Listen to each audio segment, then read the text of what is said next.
Listen, the older I get, the more I see how true this idiom is.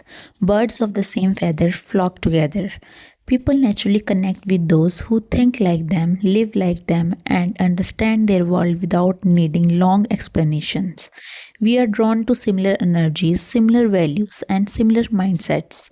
You can tell a lot about someone by the company they keep. Your circle quietly shapes your habits, your thoughts, and even your future.